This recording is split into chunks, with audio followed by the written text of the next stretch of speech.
Muchas gracias, señor presidente. Señor Iglesias, muchas gracias por estar hoy aquí. Le pido disculpas en nombre de mi grupo, entiendo que el resto de portavoces también lo harán, por el tiempo que he tenido que esperar. Hemos tenido que hacer una reunión previa, informal, pero importante. También quería empezar pidiéndole las gracias. Yo llevo aquí 3 años y he estado en algunas comisiones de investigación y muy pocas veces he visto a alguien tan valiente como usted. A mí me parece inaudito, estaba intentando recordar, me parece inaudito que alguien pida comparecer en una comisión porque como experto lo que está viendo por la tele le revuelve las tripas. Yo creo que es literalmente lo que a usted le pasó. Así que le agradezco enormemente la valentía y casi me emociona porque me reconcilia con un montón de cosas su presencia hoy aquí. Usted ha sido clarísimo en su exposición, ha sido clarísimo con mi compañero Martínez o Blanca y será clarísimo seguramente con el resto de portavoces. Hay una pregunta recurrente que por parte de diferentes grupos parlamentarios aquí hemos hecho, que es en torno al RTMS. Usted ha sido clarísimo. Nosotros siempre hemos defendido que ha sido crucial la desconexión de este sistema en cabina para lo que pasó aquel día. Y nos hemos encontrado con expertos, bueno, yo no lo pongo en duda, supuestos expertos en ese sistema de seguridad, que aquí de repente no sabían nada.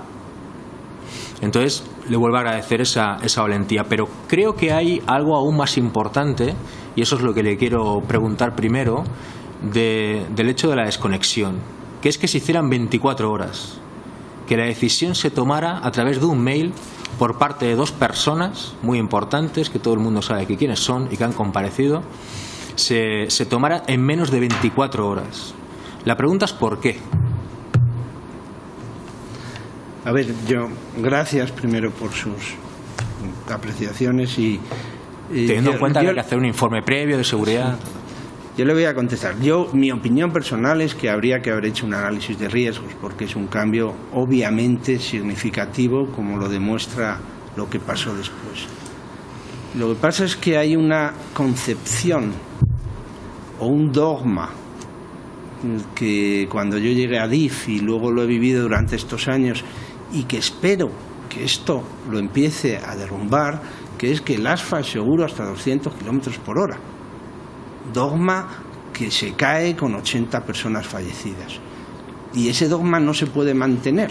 Yo creo que un país moderno, un país transparente, un país que se pregunta qué es, tiene que ver después de eso qué ha ocurrido. Entonces esa desconexión en 24 horas es parte de esa actitud dogmática de decir el ASFA es seguro hasta 200, punto.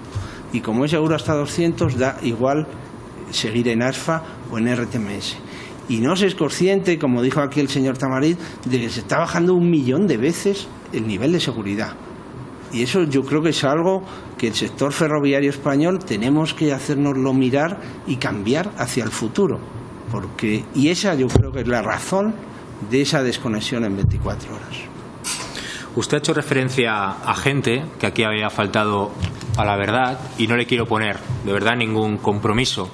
Los nombres se los voy a intentar dar yo y usted simplemente me dice sí o no o lo que opina. Aquí ha habido una persona muy importante, el señor Ochoa, expresidente de ADIF, que como usted sabe apelaba a una supuesta regla de ingeniería que nunca supimos saber exactamente qué era, para justificar la desconexión del RTMS. Usted ha dicho que esto es faltar a la verdad sin, lógicamente, hablar de ningún nombre, pero me parece gravísimo, porque al final se trataría de una persona con un cargo de responsabilidad muy importante y con una responsabilidad muy importante en lo que pasó, que mintió a sabiendas en sede parlamentaria, dijéramos. Yo repito, en mi correo yo dije, quien afirme que quitar el RTMS se hizo en base a la regla de ingeniería, eso no es cierto, técnicamente no es cierto. Y me voy a ratificar en esa, no voy a hablar de personas, no quiero decir si alguien ha mentido o ha dejado de mentir, pero repito, quien me diga a mí o a quien sea, hemos quitado el RTMS debido a las reglas de ingeniería porque así lo prescribían, es que eso no es cierto. No es cierto, aparte de que es una cierta acusación a los que hicieron las reglas de ingeniería. Claro, tanto decirlo, alguien diría, oye, ¿quién hizo esa regla? que ha hecho esta barbaridad de quitar la protección en una estación, en una curva anterior. Es que no es cierto que la regla prescriba eso. No. La regla, además, se lo digo muy claramente a ustedes, el tren no es igual que el autobús. Un tren no puede frenar cuando ve una curva, un autobús sí puede frenar. Por eso, las señales en la vía, hay una señal principal y una avanzada, porque si yo veo una en rojo principal me la como, no puedo frenar. Por eso la avanzada me avisa 3 kilómetros antes de que tengo que empezar a frenar. Nosotros lo que decíamos en la regla de ingeniería es decir, si suelto al ASFA, suéltale antes de la avanzada, no le sueltes entre la avanzada y la principal, porque si estuviera en rojo no ha visto la avanzada y tendría un problema de seguridad. Eso es lo único que dice esa regla de ingeniería. Entonces esa regla de ingeniería está bien. Ahora hay muchas avanzadas en la línea. Se podría haber equipado perfectamente todo Santiago y al salir de Santiago en la siguiente avanzada, no entre la avanzada y la principal, porque habría este problema de que nos podemos encontrar súbitamente una señal en rojo y tendríamos un problema porque no puede frenar, se habría hecho la transición. Entonces, quien diga que se ha quitado de la estación de Santiago porque así lo prescriben las reglas de ingeniería, que es, yo decía, debiera hacerse obligatoriamente, eso no es cierto. Le repito que no le quiero poner ningún compromiso y no quiero que digan ningún nombre, así que los voy a decir yo. También aquí el señor Niño, el secretario general de Infraestructuras, justificó la desconexión del RTMS por motivos de seguridad. Llegó a decir que es que era más seguro el tren sin el RTMS. Señor Niño, exsecretario general de Infraestructuras. Mintió también en sede parlamentaria. Quien diga eso miente. Yo lo que les digo a ese respecto es que cuando el tren, al entrar en Santiago, no lee las primeras balizas y pasa al modo SR, el tren en ese modo, que es un modo degradado del RTMS, el tren va bajo la supervisión del maquinista. ¿Hasta dónde? Hasta la siguiente señal en la que leerá la baliza y pasará al modo full supervision. Esa es la situación en modo SR. ¿Cuál es la situación en ASFA? Voy a 200 kilómetros por hora bajo la única supervisión del maquinista, porque el ASFA en ese tramo no supervisa nada. Y cuando llegue a la señal, si está en amarillo me empezará a frenar y si está en rojo me parará. Pero si está en verde, seguiré en ASFA. Como todas las señales de esta línea al salir de Orense estaban luego en verde, yo creo que el modo degradado del RTMS, el Start Responsible, en ese sentido es más seguro que el ASFA, porque tiene el mismo nivel de supervisión y la mitad de velocidad. Entonces mi opinión es que es más seguro que el ASFA. Y el decir que un sistema no es seguro por no ser fiable, como el RTMS, ya les digo, no era fiable, pero se paraba el tren. Claro, ese problema se podía haber resuelto bajando la velocidad. Y les diré, yo he estado en muchas puestas en servicio de líneas donde hemos tenido que hacer cosas mucho más complicadas que esas. En Madrid y Lleida estuvimos un año, se perdían muchas balizas y tuvimos que duplicar miles de balizas con una solución fuera de especificaciones europeas, pero segura, y la pusimos y el RTMS funcionó. No veo por qué en ese caso no se podría haber prescrito que esos trenes, el 730, bajara a 75 kilómetros por hora y siguiera en RTMS sin problemas. Pero incluso el modo SR es más seguro. Pero esto entronca también con lo que he dicho antes, es que hay una dogma de que el ASFA seguro a 200. Usted que nos ha comentado que había seguido la comisión y ha visto las comparecencias. Aquí, como sabe, seguramente recuerda, hubo un hecho peculiar, difícil de explicar para algunos de nosotros, que es la comparecencia del señor Rayo. El señor Rayo dijo una cosa a la mañana, acusando a la ministra Pastor de un asunto, de no querer seguir las recomendaciones de la Unión Europea y seguir investigando o reabrir la investigación del accidente, y a la tarde volvió a pedir comparecer para decir que se había equivocado. Lo entronco con la comparecencia del señor Tamarit, que dijo que en esta comisión había miedo por parte de según quién a decir la verdad. ¿Usted ha sentido presiones o le consta que ha habido presiones para que aquí no se diga la verdad? Es que ¿Le chirrió que ese señor de repente dijera una cosa a la mañana? Yo conozco el sector y sí sé que hay miedo. ¿Por qué hay miedo? No lo sé. Yo creo Yo por mí puedo hablar y yo he sentido ese miedo también. ¿Por parte de quién? Lo he sentido. Por estar en un sector que no quiere abrirse. Es un problema de un cierto corporativismo. Al haber un problema, el sector se cierra y se cierra sobre sí mismo en vez de abrirse y ser transparente. Ese miedo yo lo he sentido también y gracias a Dios estoy en el CEDES, que es un sitio que se caracteriza por su neutralidad, y hemos hecho muchas veces trabajos en contra del propio ministerio, pero técnicamente nos hemos distinguido siempre por nuestra neutralidad e imparcialidad. Eso lo tengo muy metido y es lo que me empujó a hacer esto, pero el miedo lo he sentido también. Yo no estoy jubilado como el señor Tamarit. Ya acabo, señor presidente. Señor Iglesias, usted aquí ha dado hoy una lección de dignidad, de decencia. Yo creo que este país necesita a un montón de gente como usted y le iría mucho mejor este país con gente como usted. Aquí seguramente se va a enfrentar a interrogatorios duros por razones obvias. Seguramente se enfrentará a prensa que le querrá buscar las vueltas. Humildemente desde aquí le ofrezco la ayuda que le pueda brindar, porque repito, ha sido un lujo de compareciente. Muchas gracias. Gracias. Presidente, buenas tardes, señora Mateo. Gracias por estar aquí y reitero las disculpas del presidente por el retraso. Tengo entendido, señora Mateo, que usted dijo en sede judicial que la desconexión del RTMS también era por causas, reglas de ingeniería que lo impedían. ¿Esto es así? ¿La desconexión del RTMS del material embarcado, del equipo embarcado? No. ¿No lo dijo? No dije eso. El señor Iglesias, el anterior compareciente, ha sido bastante claro, bajo mi punto de vista honesto, y ha dicho que quien dijera esto mentía. ¿Usted qué opina? Sí, perdón, quien dijera que la desconexión del RTMS del equipo embarcado se debe a las reglas de ingeniería, no sé quién ha podido decir eso. ¿Usted qué opina?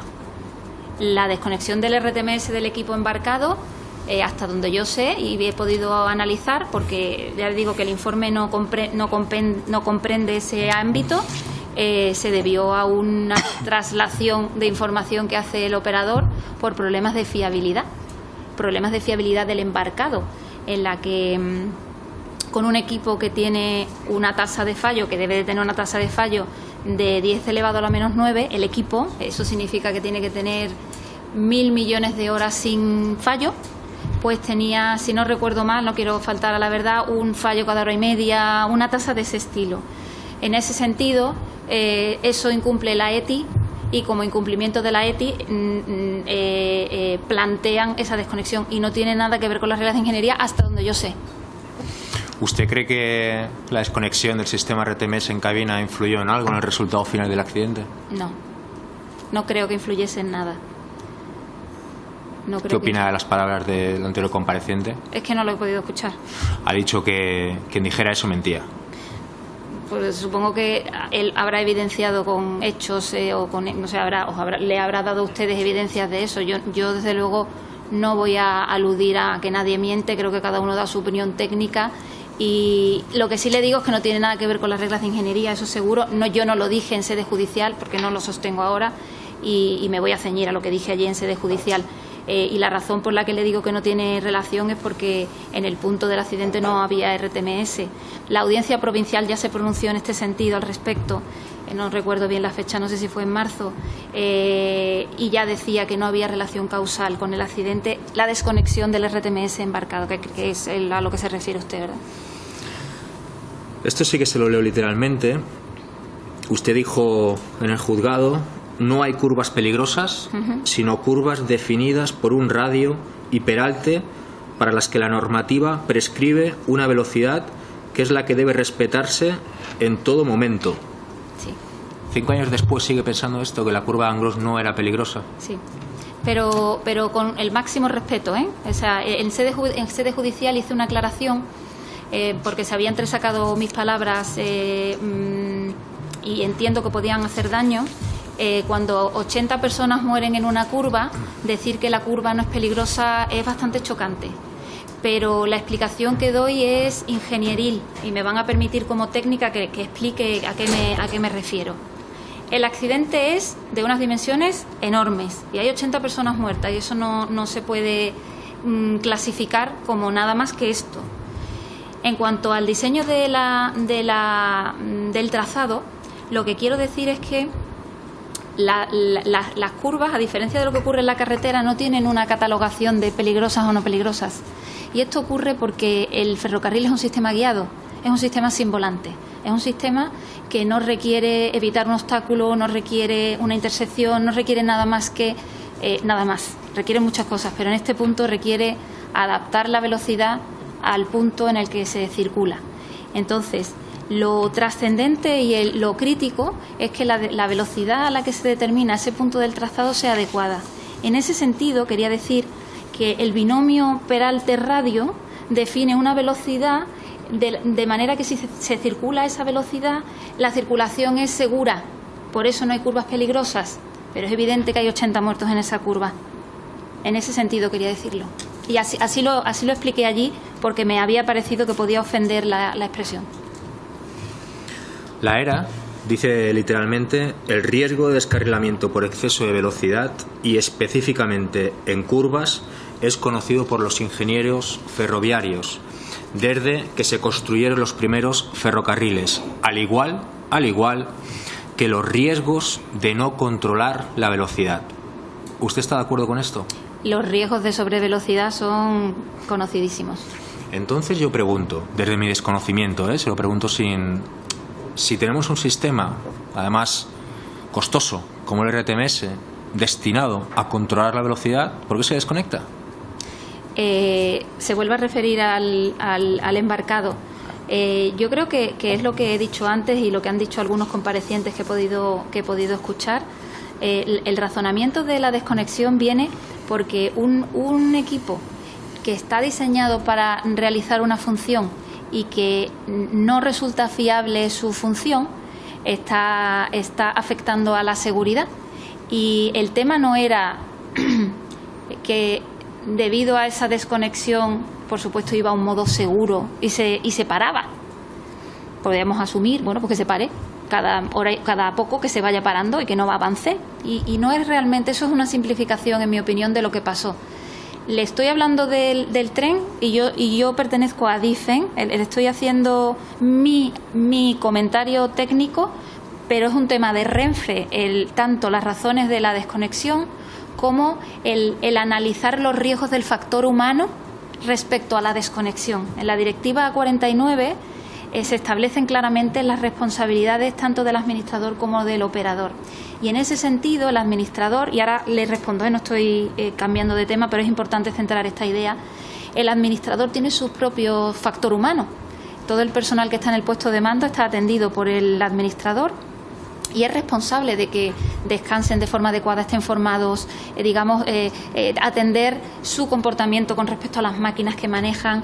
Y en el mismo sentido, los operadores son responsables del factor humano maquinista. Entonces, yo le estoy dando mi opinión como técnica, pero digamos que es un ámbito que le compete al operador. Dicho lo cual, me repite la pregunta y si quieres sigo por donde iba para no... No, yo he intentado utilizar un poco el sentido común o la lógica. Si la ERA dice que es tan importante tener en cuenta el recorrido, ¿no? Sí. La idiosincrasia de la curva, etcétera, etcétera, como el control de la velocidad al entrar en esa Correcto. Curva, yo estoy convencido que la gente que en un momento dado nos esté viendo o que nos vea, pues dirá, ¿y por qué se desconecta entonces un sistema, además muy costoso, que está destinado a controlar la velocidad? Por lo que le digo, porque la funcionalidad daba error y es una premisa. Cuando algo no cumple la normativa, como ocurría en este caso, no cumplía la normativa, uno no se puede plantear hacer un análisis de riesgo, o al menos así lo entiendo yo, porque no cumple la premisa básica, que es la normativa que lo hace funcionar. Y además eso lleva a una conclusión que qué más puede fallar si ya no está cumpliendo la normativa. Eso en general.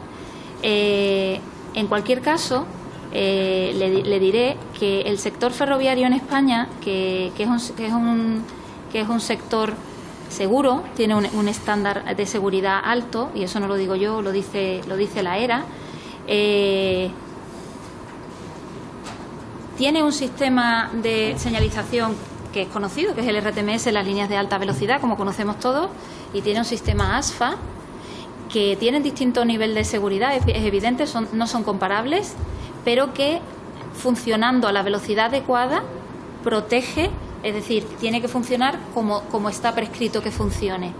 El tren no circulaba sin señalización lateral, ni al amparo, ni al albur de nada. Tenía una forma de proceder.